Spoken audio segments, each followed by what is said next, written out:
Hey guys, guess what? In this episode, it's part two of a great player with great expectations.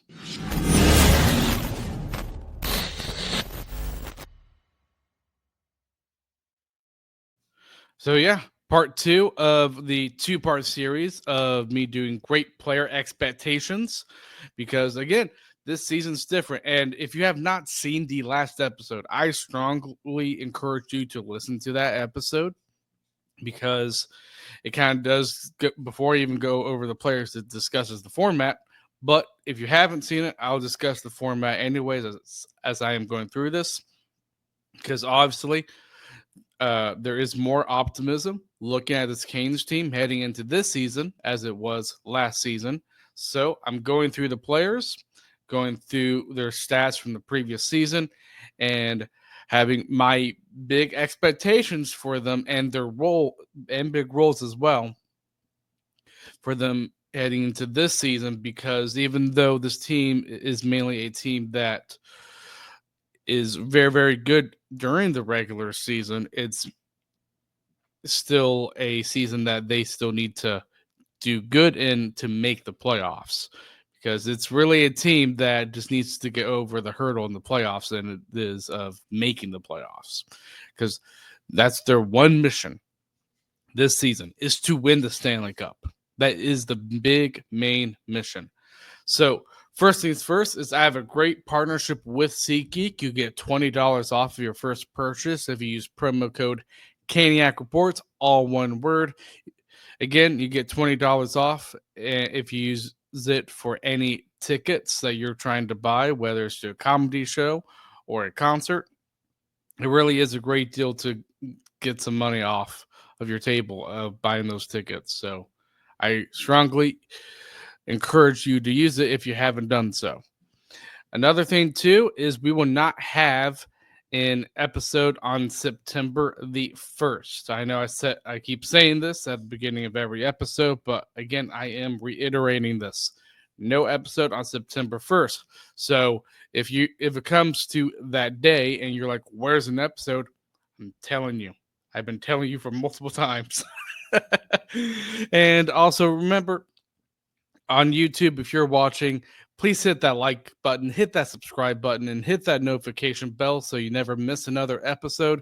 And if you are listening to us on Apple or Spotify, please leave a rating and a review. It really, really does help me out. So I'm now going to be discussing the forwards. And I will say in this one episode, compared to the last episode, it's going to be a little bit more driven by points just because your forward group is supposed to mainly score most of your points. That's just the reality of the situation. So the first player I'm going to discuss is a player that is probably going to be playing both in Chicago and in Carolina, and that is Tyson Jost. He played 39 games for us last season. He got 4 goals, 5 assists, 9 points. And he was a player who I thought got off to a pretty slow start. I thought his first couple starts weren't that good, but the more starts that he had and with games progressing through the season, I thought he got better. So I would say my expectation for him isn't as big as comparing to a lot of these players that are on this list, but I would say be a good depth forward. Be that forward where if there is an injury, where you you can play in a way where it doesn't make us fans or analysts be like, oh gosh, it's very obvious that player is missing. So if Tyson Jost, I think that's the big thing for him. If he comes up, he plays. Make sure you bridge that gap from that player that we probably lost due to injury, and make sure to. I mean, I'm not saying that Jost needs to play at an Aho type of level if Aho gets hurt, but make it to where we don't notice the impact of the loss of Aho or impact of the loss of any of the players on the roster. So that's my expectation for him. I'm not really going to be projecting lots of points from Jost. I hope he probably gets around If he can get probably 10 plus points, I'd be very, very happy, to be honest. But it's kind of hard to judge those amount of points considering we don't know the amount of games he's going to be playing for the Hurricanes. So that's pretty much it on Tyson Jost. The next player I want to discuss is also a depth player, but I do think he's going to be on this team, a full time NHLer, and that is Mark Jankowski. Boy, when we got him, if you guys remember, he was scoring goals left and right. Now, do we expect that from him uh, coming this season entirely, putting up 8 goals every 19 games? No, that ain't going to happen. But those were his point totals. In 19 games, he got 8 points. All of them were goals. He was just scoring left and right. And I would say my expectation is I think he can be a fourth line center for this team. I know there are some people that don't, but I think he can be a fourth line center, meaning that I think he can compete with KK. Now, do I think KK has a higher end compared to Jankowski? Absolutely. And I'll get to KK here in a second. But Mark Jankowski, I mean, he's a player that I don't think is going to back down. He's not just going to give that spot to KK, and I expect him to not give that spot to KK.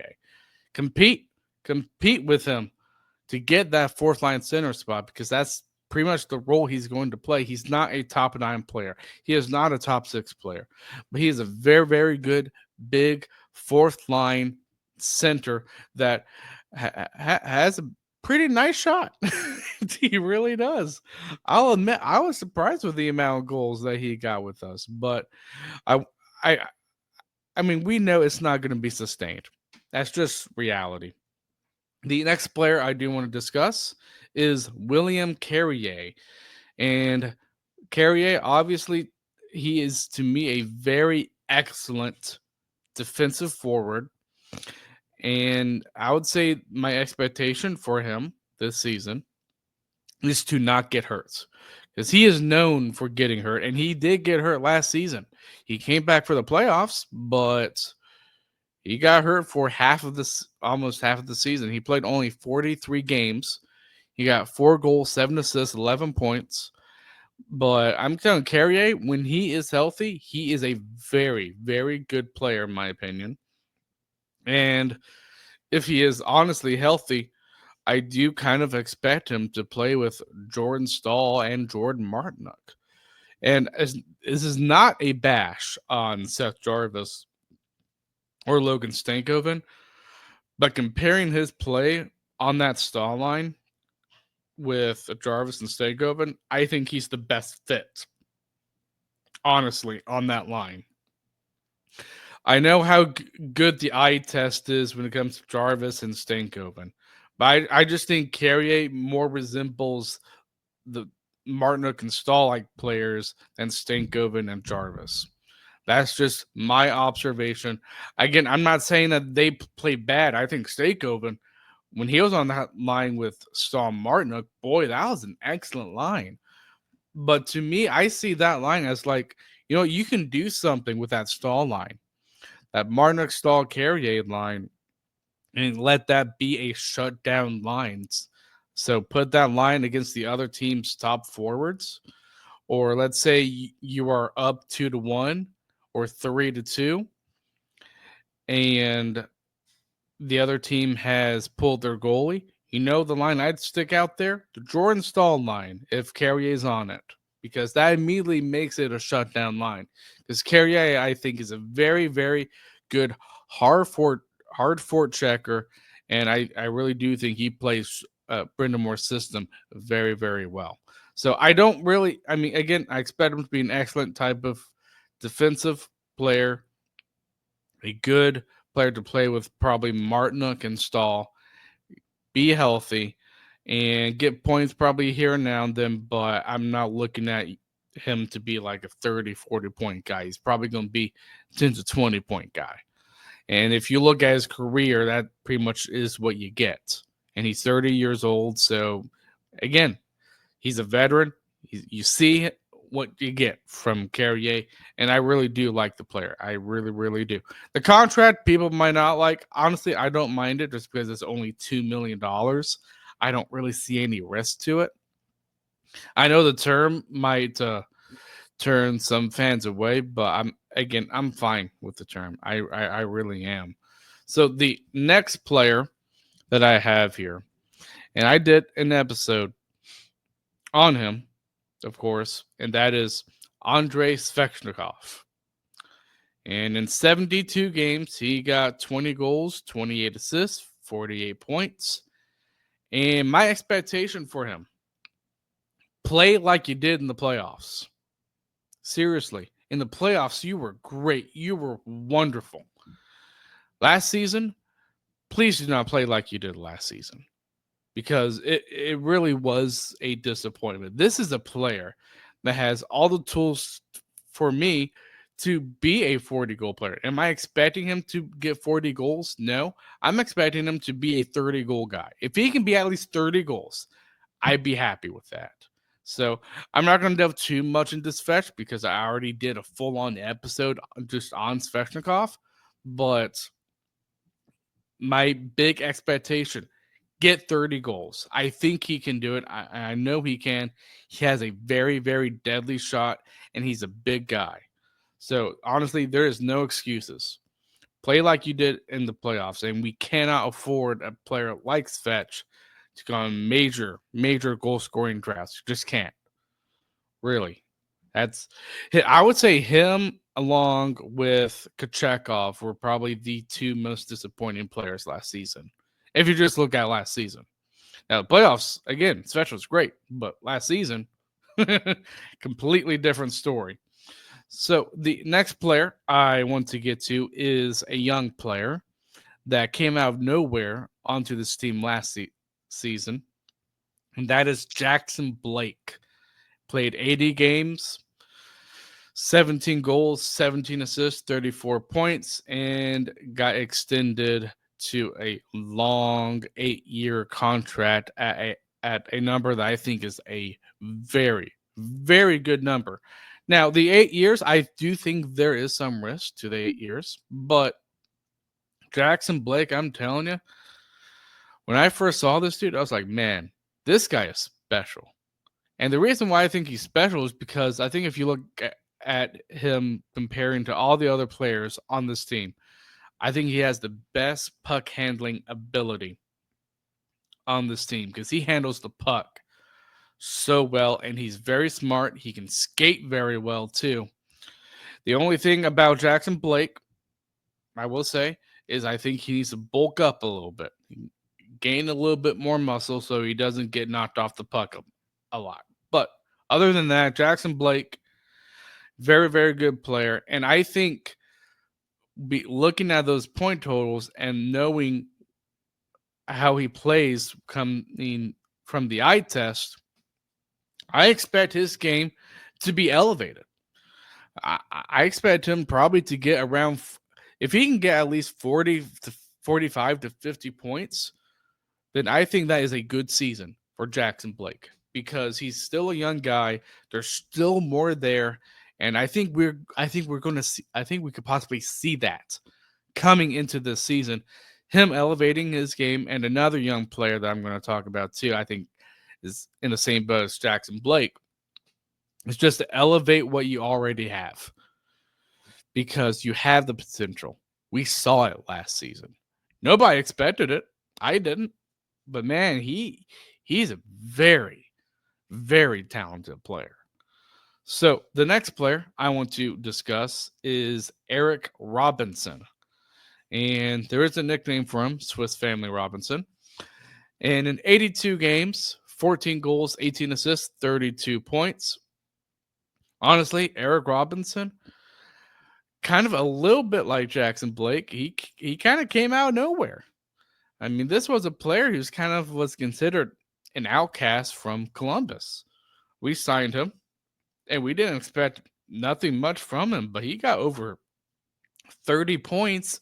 And I do think a huge part of that is because he plays Brendan Moore's system so well. And if you look at his season last season, I mean, most of his goals came from the first half of last season. His goal scoring kind of dried out, but I would say probably an expectation of mine is probably play this whole season like you did the first half of last season, where you started to get lots of goals. And if he can do that, I think he can get possible. Honestly, just from the way he plays with Brendan Moore's system, he could probably get maybe around 20 goals. He probably could. So I project him probably get around probably 30. I wouldn't be surprised if he got around 35 to 40 points because of how well he played. So Eric Robinson, we really got a gem with him when none of us knew it when we signed him. So Eric Robinson, he's definitely going to be playing in a top 9 type of role. And I can't wait to see what he does in the second season with us. He's definitely a very, very good, big player. I love him. Really, really do. He's a bit feisty too, which I like. The next player is the captain, Jordan Stahl. And Jordan Stahl, 75 games, 13 assists, 13 goals, 23 assists, 36 points. And you know what my expectation? Play like you have been ever since Brendan Moore took on the realm of being the head coach. Now, obviously, I think the biggest question when it comes to Jordan Stahl, I mean, was he 37 years old?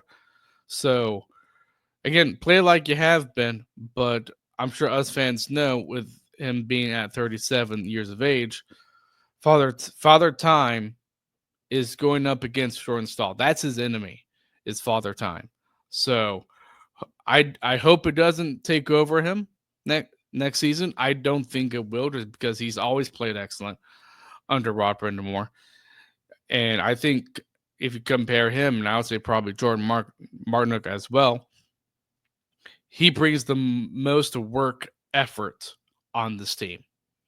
He really does. He never takes a shift off, which is what I love about Jordan Stahl. And I still think he's one of the best defensive centers in this league. So, Jordan Stahl, just keep playing like you have been. The next player I have, who we got in a trade last season in the Mikko Rantanen trade, and surprisingly was the best player in that trade because Rantanen, after 4 nations, he just stopped caring. But Taylor Hall, 31 games, 9 goals, 9 assists, 48 points. And my expectation for him, play like you did when you got here. I'm not saying he played bad in the playoffs. I actually thought he played good right off the gate. It's just I thought he was kind of losing, probably maybe I don't know if losing gas was the right word, but as the playoffs went along, I thought he got a little bit less effective. But regardless, Taylor Hall, he's a veteran. He's 33 years old. And I think he's a guy that can still get you probably around, I would say, if he can get us at least 40 points coming this season, that's an excellent season for a guy like Taylor Hall. He still has lots to give. And he's probably not that same guy, obviously, like he was a few years ago, amassing like 90 something points. But regardless, he is still, I think, a very, very good player. I think when it comes to his role on this team, I think ideally you probably want him as your, uh, or I would say probably on your third line scoring line. But if he was in my top 6, I would not be disappointed at the same time. He's a very, very good. I think what impresses me about Taylor Hall when he joined the Canes is of how fast he is. What's nice is he is a pretty big guy, is because he weighs over 200 pounds, which is why I like. And I think the guy can make plays. Like and he is known to be more of a playmaker type of player. It's been that has been his forte throughout his entire career here in the NHL.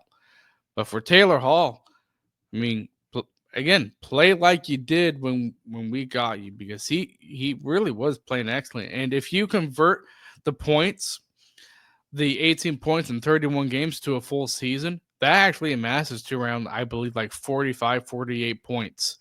If he can get above 45, that is just excellent. And Taylor Hall, he is a very, very gifted player. I am happy we have a veteran like him on a team where we have lots of young forwards. Very, very happy about that. The next player, this was tough. I'll admit, very, very tough. Jesperi Kokniemi. And obviously, again, you guys know my opinion of him. And last season, I'll go ahead and say it, 78 games, 12 assists, 12 goals, 21 assists, 33 points. See, my expectation of him, it is kind of hard to say just because I don't think that I feel like that expectation is more of a want than a reality of the situation. Because if it's more of what I want, then what I want for KK to do is to compete and have that drive to be a second line center. But the reality is, we've tried him there for 3 consecutive years and it hasn't worked. So the expectation of him is just tough because it seems more like a want than an actual expectation. If you had talked to me about KK probably 1 or 2 seasons ago, I'd be like, okay, I think he can still be that second line center. I don't think he is anymore. I don't. I think at best he can be a third line, bottom six type of player. But with KK, he's obviously going to be the fourth line center just because your third line center is going to be Jordan Staal.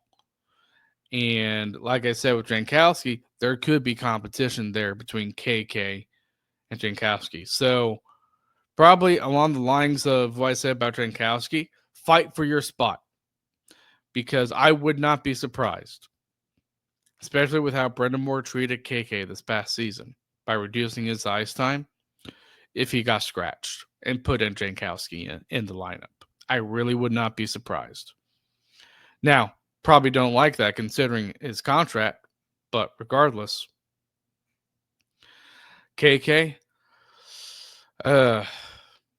And the thing is that I don't know if this is going to be his last year as a Hurricane or not, because I have been preaching the fact that I think they probably should buy him out or trade him, but it just never materializes. So I don't know what his future is here as a Hurricane. But if I were to be happy with this season with him when it comes to point production, if he can get 40 points, I'd be somewhat happy. But there are obviously, to me, other things in this game that I don't like as well. I think sometimes he loses his defensive responsibilities and his skating isn't really the best either. So that's my view on KK.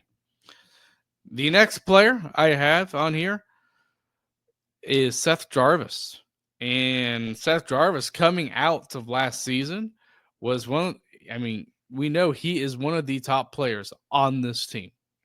73 games, 32 goals, 35 assists, 67 points. And my expectation for him coming into the season, a little bit like Jackson Blake, elevate your game. You're only 23 years old. I think there is more there. I think he can be a 40-goal player.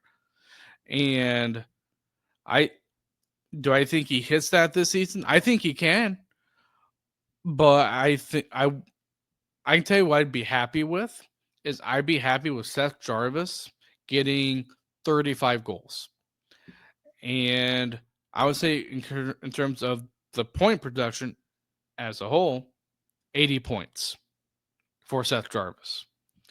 Because there's more to give, I think. He's still very, very young. And I really do think he can be like a point per game player because I think he is that good. And he's an all situations player. That's what's great about him. He can play both on the penalty kill. He can play on the power play. He's both really good defensively, offensively. He's just a very, very great player. The next player, Jordan Martinook. Obviously, he got in 79 games. He got 15 goals, 21 assists, 36 points. And this is a player who, a lot like Jordan Staal, is a workhorse player. There's not a lot of skill, but man, you gotta love his work ethic. And the one thing I will say about Jordan Martinook heading into the playoffs this past playoffs is I don't think he was 100%, and I think it kind of showed because, I mean, I'm not saying he was bad. It's just I feel like we've seen more effective type of performance from Martinook in the playoffs. Project him to get probably around 30 points. If he can get 30 points, then that I am completely fine with that because most of his points, as you guys know, comes from his work ethic. It really, really does. And I really do love the player. Even though I don't think he had the best playoff performance, and I think it was just because he wasn't fully healthy. I still think once he gets into the playoffs, he elevates his game, and he just excels to me at the playoff level once he gets to the playoffs. He really, really does. The next player, probably my favorite forward right now, currently, is Logan Stankoven.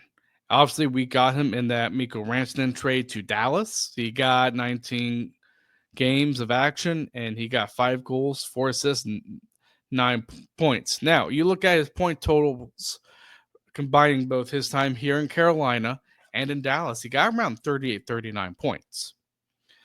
And same thing as Jackson Blake. I think there's more there. And one thing, if I were to compare those two players, I actually do think Stankoven's potential is higher than Jackson Blake. I think Jackson Blake is probably a 50, 60 point guy. With Stankoven, I think he's probably a 60, 70 point guy just because of how he plays, especially under Brendan Moore's system. He plays so well. He is a hard forechecker. He has lots of speed. He has such a great shot. I think he has one of the best shots on the team. And not only that, I think he's one of the smartest players on the team. He has like this sixth sense that he just knows where the puck is whenever it's on the ice. So Stankoven, honestly, I mean, the point production that I would expect from him this season in order to be happy, again, I want it to be bigger because I think there's more there. And I would expect probably around 45 to 50 points. If he can get around that, then I think it's a successful season for the young player in Stankoven, who obviously got an $8.6 million extension. Now I'm down to the last 2 players, and I leave these last 2 players intentionally. And the next player I have is the newly acquired Nikolai Ehlers. With Winnipeg, in 69 games, he got 24 goals, 39 assists, 63 points. And there are two expectations I have of Ehlers. One, be healthy. Because if you look at his career, he is known for getting hurt. So if he can play a full season and a full playoffs, that I think is really going to help the Hurricanes and his performance. The second thing is, I think all of us know, and I think the head coach knows, and I would say argue Tulski knows as well, probably, because I think the first thing Brendan Moore's going to do is have Ehlers play with Aho.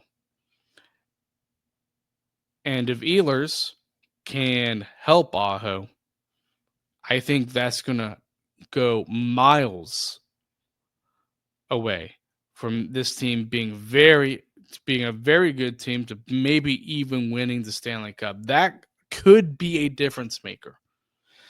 Because, I mean, if you guys remember when we got Jake Gensel, both him and Aho were fantastic with each other. If we can get something like that between Ehlers and Aho, which I think we can, boy, that's going to scare other teams. I really do. Because Ehlers and Aho, that's going to be very dangerous. Ehlers, he plays a lot of the same game, if you guys remember, of Martin Necas. He's a guy of transition, of speed.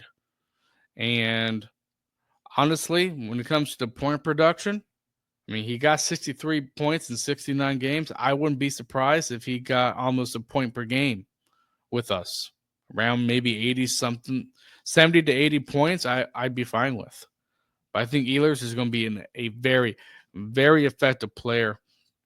And I think, and even though I think he's going to be a very good player for us, you also have to help Aho. I'm not saying that Aho needs help. I'm not saying it's an excuse for his performance last season offensively. But if Ehlers can be that Gensel-like guy, I think that'd be awesome. The next player, and I'll end it with this because he's, I think, our top player as of right now, obviously, is our supposed to be first line center. I know some people think of him probably as a second line center, and that is Sebastian Aho. Aho, 79 games, 29 goals, 45 assists, 74 points last season. I mean, he was great in all areas of the ice, but offensively, he had a bit of a down year. And my expectation for him this season, and I would say probably heading into the playoffs as well, elevate your offensive game. We know how good you can be. You can be the way he plays when he's on. I think he can be a 90-point guy. Do I think he can be a 100-point guy? Probably not. But I think he can be a 90-point guy. And also another thing too about elevating his game, get more angry. I want to see more emotion from Aho. I really do. I think angry Aho is good Aho. I really want to see that. I thought we saw that against Florida in the playoffs this past season at points. And when we saw that, which I thought he was angry in our elimination game, he got 2 goals. So Sebastian Aho, there's big expectations, very big. And even if he doesn't get 90 points with us, let's say he gets like 85 to 90, I'd be fine with that. But offensively, you cannot in the season with under 30 goals. I'm sorry. You just can't. This team, with you being a first line center, you have to get more than 29 goals. You just have to. So that's my whole thing with Aho. But other than that, I think he's very good defensively. He's a very good penalty killer. He can be very good on the power play. It's just offensively, he needs to be a bit better. So those are my expectations for the forwards, and is the end of this 2-part episode saga of great player expectations heading into this season. I am very excited about what this season holds, and we'll see how these players do. I mean, I know not all these players are going to hit the expectations that I've set for them, obviously, in this episode and the previous episode, but I hope most of them do. I really, really do. So I will see you guys in the next episode.